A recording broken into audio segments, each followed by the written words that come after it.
The following podcast contains explicit language. February the 11th, 1990. Nelson Mandela leaves prison, holding his wife Winnie's hand. After 27 years as a political prisoner, he is walking into a future that will see him become president of a unified South Africa, freed from the racist divisions of apartheid. The white domination of power is over. 4 years earlier, on a dark winter night in Cape Town, a student named Larry runs down the stairs of his grandparents' house, screaming in terror, having just seen something that he will never forget. These two events are connected in the most unexpected way. The answer lies in a strange and very South African ghost story. It was as clear to me as my grandmother was at the bottom of the stairs. How does it make you feel now, thinking about it? I find it a terrifying story to retell. Do ghosts exist? If not, why do we see them? I'm Danny Robbins, and this is Haunted. Episode 7, The Thing in the Attic.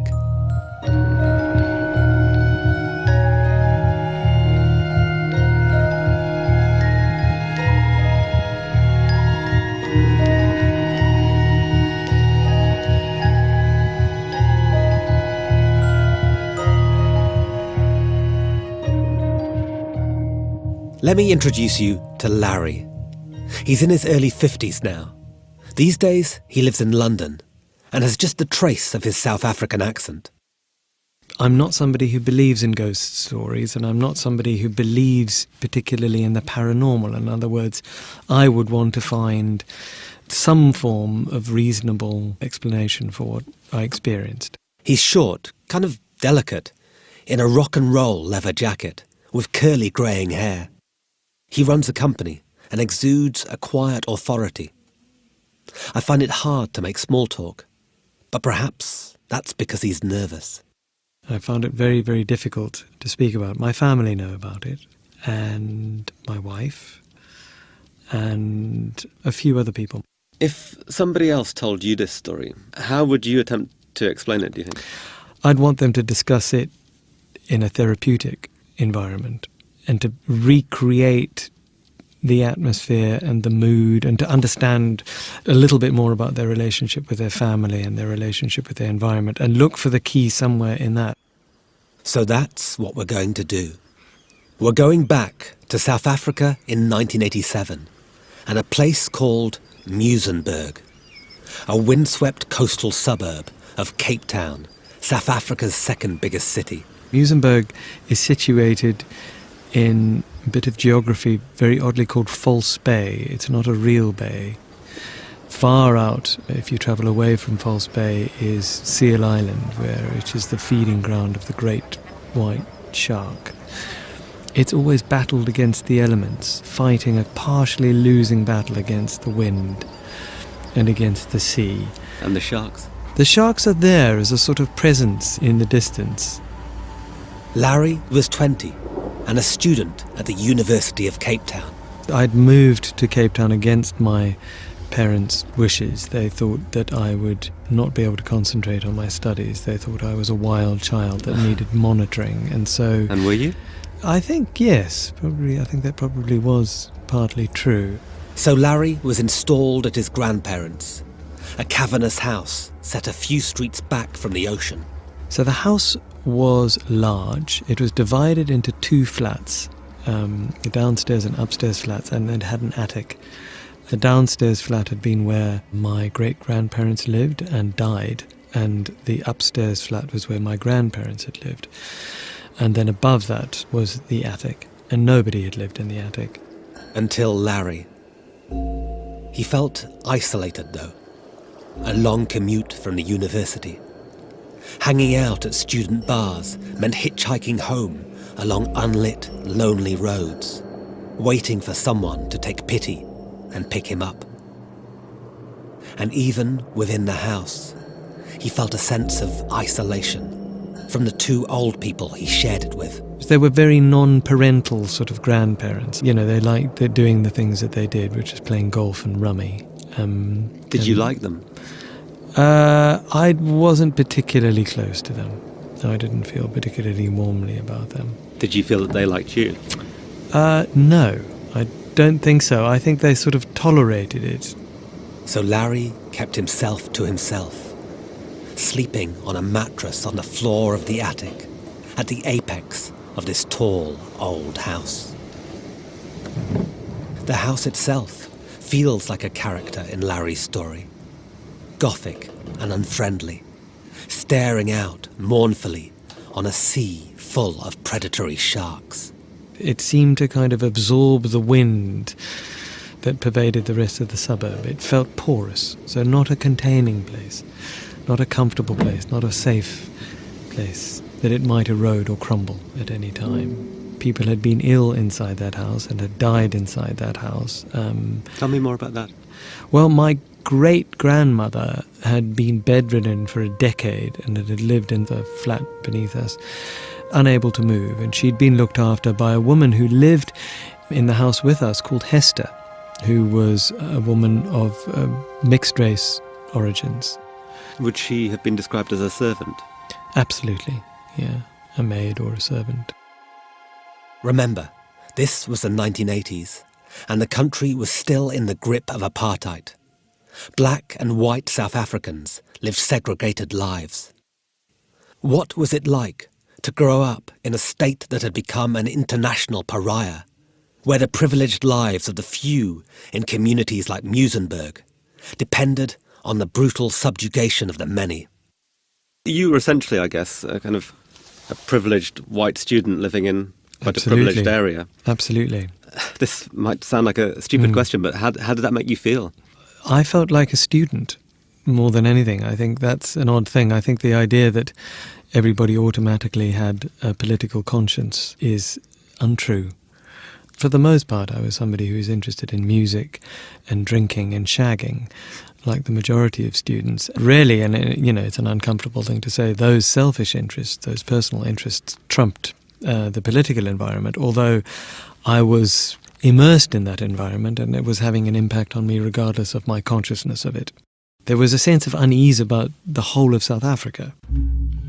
Muizenberg had become a town built on fear, in a state controlled by it. Black South Africans lived in fear of the police, their lives curtailed by a state of emergency.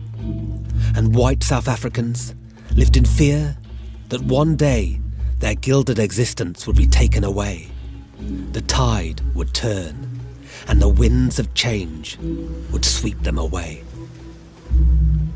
The house now feels like a metaphor for apartheid-era South Africa. Crumbling, cracking, porous and sickly. A place in the throes of death. And perhaps Larry felt that in his bones.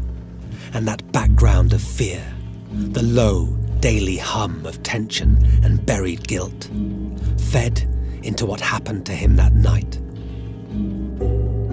What he saw. Was it a ghost? Or something stranger than that? What is without doubt is that it was the most frightening thing he had ever seen.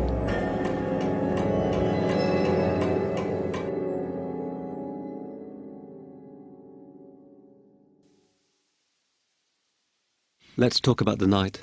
Yeah. The night it happened. So the night it happened, I, unusually for me, hadn't been drinking. It was an important factor for me in remembering the story because I might have put it down to some kind of drink-related phenomenon, but it wasn't. It was a very, very windy night, and the wind seemed to get caught up in the roof and against all the windows of the attic. It had windows all around it. It was quite an exposed place. So I woke up thinking that it was time to wake up. Larry had no alarm clock. This was long before the reassurance of reaching for your mobile phone.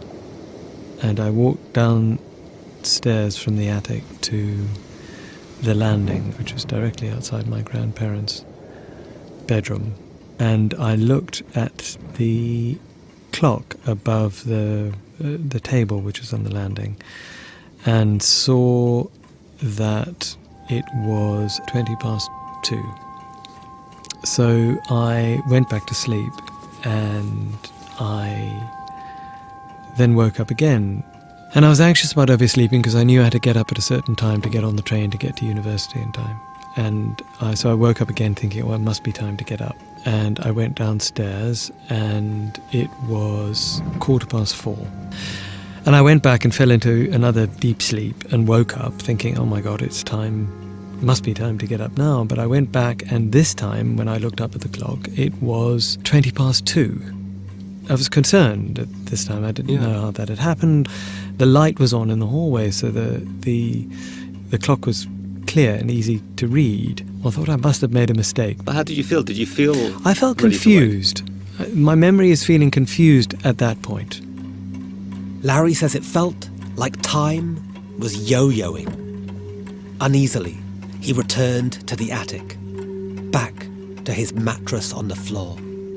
Back up for 1:15 or thereabouts, and then falling asleep again, but feeling a sense of nervousness, and then coming downstairs and it being 3:45. But this time I was becoming quite alarmed because I was genuinely not sure of what was happening, and I was convinced that every time I had been awake. This is key for Larry. His certainty that he was awake each time he checked the clock. And yet, we must be alert to the tricks the sleeping mind plays. Natural phenomena such as false awakening and sleep paralysis, where our mind jams in a no man's land between sleep and waking. The hallucinatory images of our dreams playing out in the real world. It would be easy to explain Larry's story in that way, were it not for one thing. When I came down the last time, I encountered my grandmother, who I had woken up by this stage. And I suppose that was a genuinely terrifying moment for me, because my grandmother made clear to me that she had heard me going up and down the stairs all of those times. So it wasn't an hallucination. There was evidence that I had been doing that, and seeing this back and forth on the clock. One of the certainties we have in life is time. But for Larry, the hands of the clock had become elastic, fluid, flowing back and forth like the dark, shark-infested waves of False Bay. If we cannot trust hours, minutes and seconds, everything unravels. Things fall apart and chaos rushes in. But Larry could not say any of this to his grandmother, the creeping panic he felt. She was not the sort of person you tell your nightmares to. And anyway, he was no child. So I turned away from my grandmother and went back up the stairs, and the stairs were dark and there was a dog leg. So I led away from the landing and turned up to the right into the dark of the last stairs as it approached the attic where I was sleeping. And on the stairs ahead of me was... Coming up, the thing in the attic.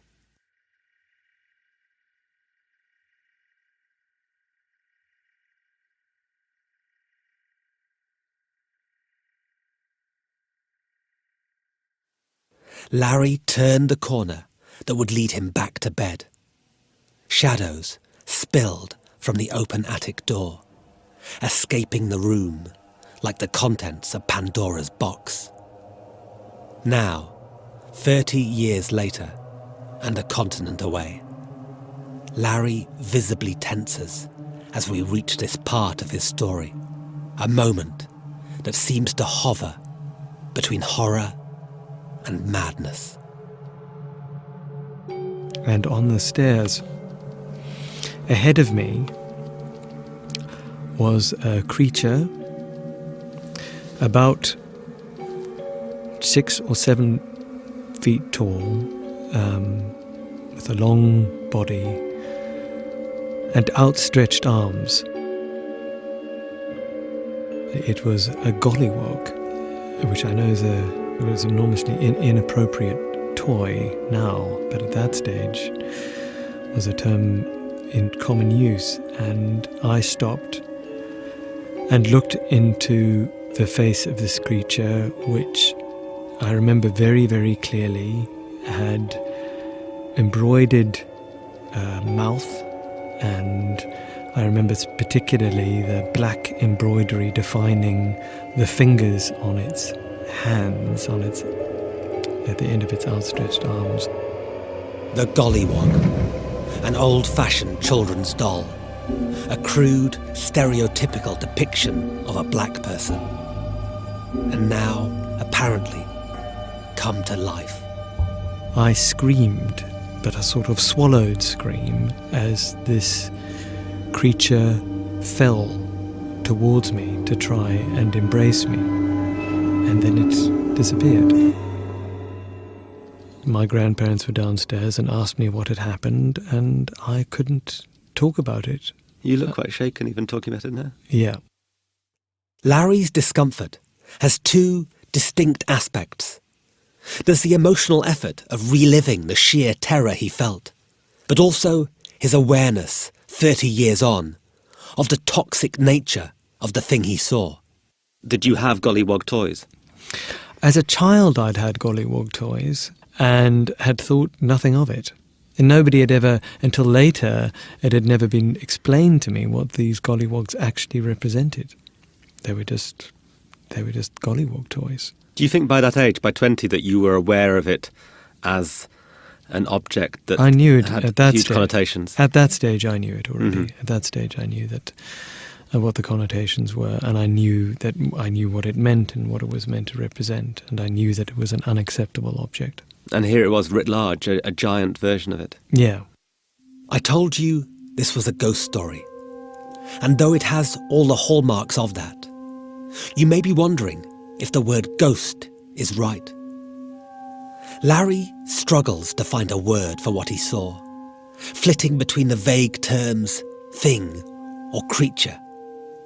And I'm reminded of a story by the horror writer H.P. Lovecraft, where a man can describe the manifestation he witnesses only with the words, "It was the unnameable."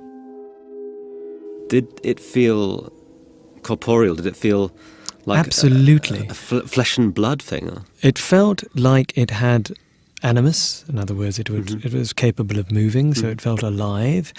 It didn't feel like it was flesh and blood. It felt it was stuffed and made of material, but it felt alive and it felt extremely physical. There was nothing of the apparition about it. It didn't feel that there was anything faint about it. Other than the shock of seeing this thing, what was it about it that most scared you?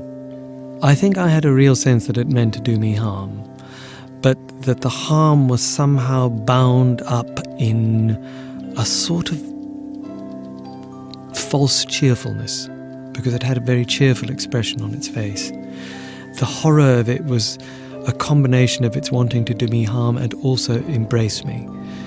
I had no sense of it wanting to maim me or hurt me in any way, but that the embrace itself was terrifying, that it wanted, I suppose, to draw me into its world with something that actually felt like a perverse form of affection. If anyone else was telling me this, I think I'd instantly dismiss it. But there's something about Larry, this quiet, thoughtful man. Every fibre of his rational being resists. And yet, he really believes that the creature had stepped from his nightmares, broken the fourth wall, and come into his world. To try and understand the source of that nightmare, I felt I needed to hear more about the nature of the Gollywog's role in South Africa, from a far more first-hand perspective. My name is Gaun Tebali, the full name, but it's abbreviated as Gau. The surname is not Doba. I am 53 years old. I'm a black South African male, employed at the University of Cape Town in South Africa. That's Larry's old university. Gau's a lecturer there. He doesn't know Larry, but I sent him an account of the story. Gau believes the doll was hugely symbolic and became tied up in the fear that white South African society felt in the late 80s, as they saw a growing black protest movement. That black self-pride, which was a move towards an egalitarian society, was then spent on the side of government to then say to white South Africans that actually this black power is actually here to come and wipe you out. Through black power and black assertion, it is meant that white people will be driven into the sea. Now, I'm saying all this to then explain why a white young man, through being exposed to all nice white dolls and the black odd-out doll with some kinky hair, which will always be naughty. So all the negative things. So that as much as that's a doll, as much as that is a toy, but what it does, it reinforces in the child that this odd black doll is actually a symbol of what this black power means. Negativity, naughtiness, don't associate with it, regressive, troublemaking. All the negative stereotypes were reinforced through that doll in your young Larry. So it therefore would not be unreasonable that Larry would then have the kind of nightmares that he has. Because in the mind of little Larry, right, you really can't blame him, because he is what we call a microcosm and a reflection of how the society was engineered ideologically. I asked Larry if he feels that this is what lies at the heart of his story, a subconscious childhood fear of the other side of South African society. That's a very tempting explanation, in that all around me was what was in South Africa at that time called the Swart Gevaar, which is Afrikaans for the Black Terror. That is true. And it feels like a way of saying, well, you know, I was engaging with that threat and engaging with that danger. My repression about who I was and the way that I lived in that community. And that may be true, and yet it still doesn't go far enough. Perhaps the word ghost is right. The thing in the attic is the ghost of an era and a political system designed to rule by division. Like one of those crisis apparitions, a person seen thousands of miles away, moments before their death. The giant Gollywog comes as harbinger, a prelude to the end of apartheid. It's tempting to explain this story by saying all the action took place in Larry's mind, that his subconscious was at war with itself and threw up this traumatic hallucination. But he still can't see it like that. It's hard for me to get beyond the terror and to distance myself from it sufficiently to say, well, I made it up. I dreamt it. It was never there. It felt to me afterwards, in thinking about it, that somehow this creature was responsible for the whole series of events. So from behind the scenes, it had been playing with time in order for me then to be open to its arrival. The legacy of that night leaves a complicated indentation in Larry's psyche. Do you feel that people would judge you for this? You mean because of the inappropriateness of the I didn't imagery? actually, though. You're right. It's a hard thing to complex tell. and loaded story. I meant, would people judge you and think he's mad, he's making things up, these things don't happen? But of course there is the whole complicated layer of the Gollywog as well. That would be my reason for not. I'm ashamed of like a lot of South Africans, I feel ashamed about having grown up and privileged from what was an extraordinarily savage time in South Africa's history. A sense of shame about that, and a sense of bewilderment that I lived in that world that feels sort of both distant and close. Is there a collective guilt, do you think, from people of your age? I think so. I definitely think that's the case, whether you acknowledge it or not. And I spend large amounts of my time not acknowledging because my life carries on. But when I do think about it, I do feel guilty about it.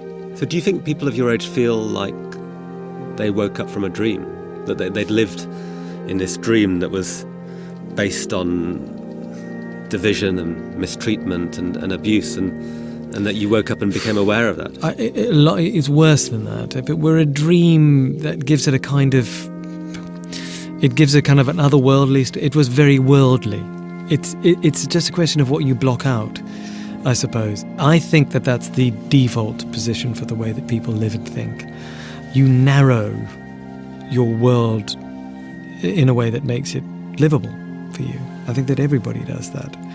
But narrowing your world to make it livable within that context feels slightly alarming. It's a kind of an active unknowing, a withdrawal from knowing. But the subterfuge is that it feels like something that you're not conscious of.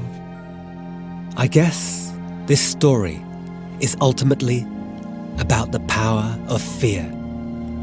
The gollywog was subtly, subconsciously, a tool of fear. And that night, in some form, it came to life. But whether ghosts, demons, creatures, or things in the attic are real or not seems irrelevant to the person who sees them, because their fear is. Afterwards, I felt almost guilty for making Larry relive that night.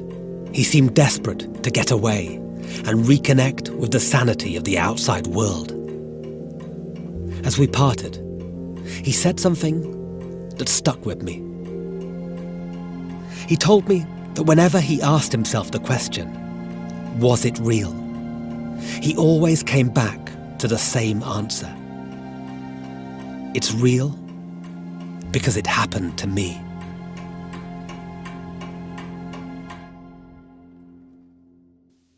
Thank you to Larry for telling me his story. If you've had a ghostly experience, we'd like to hear from you. Send an email to haunted@panoply.fm or find me on Twitter or Facebook. Thank you to everyone who's reviewed or rated the show so far. If you've enjoyed it, please tell someone you know. Haunted is a Chalk and Blade production for Panoply. It was written and presented by me, Danny Robbins. The producers are Ruth Barnes, Laura Sheeter, and Simon Barnard. Music and sound design is by Pascal Wise. Jesse Brown painted our artwork. Special thanks to Ryan Dilley and Andy Bowers at Panoply. Until next time, sleep well.